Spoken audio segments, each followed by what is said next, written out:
আগামীকালের রাশিফল, চন্দ্র রাশির ওপর, মীন রাশি, 6 জানুয়ারি 2026। আবেগের দিক থেকে আপনি খুব একটা স্থিতিশীল থাকবেন না, কাজেই অন্যদের সামনে আপনি কিভাবে ব্যবহার করবেন এবং কিছু বলছেন সে বিষয়ে সতর্ক থাকুন। আজ আর্থিক সুবিধা পাওয়ার সম্ভাবনা রয়েছে, তবে আপনার আগ্রাসী প্রকৃতির কারণে আপনি প্রত্যাশার মতো উপার্জন করতে পারবেন না। ডাক যোগে একটি জরুরি বার্তা পুরো পরিবারের জন্য খুশি নিয়ে আসবে। যার আবেদন আপনার হৃদয় ছুঁয়ে যায় এমন কারোর সাথে আজ সাক্ষাতের সম্ভাবনা প্রবল। আপনি নিজেকে প্রেমে একে অপরের মধ্যে সব সময় অনুভব করবেন।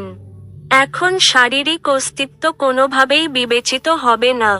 আজকে এই রাশির কিছু ছাত্রেরা ল্যাপটপ বা টিভিতে কোনো সিনেমা দেখে নিজের সময় ব্যয় করতে পারেন। যখন সব কলহ ভুলে আপনার জীবনে আবার আপনার স্ত্রী ফিরে আসবে এবং আপনাকে ভালোবাসা দিয়ে আলিঙ্গন করবেন, তখন সত্যিই উত্তেজনাপূর্ণ মুহূর্ত হবে। আপনার ভাগ্যবান সংখ্যা 7।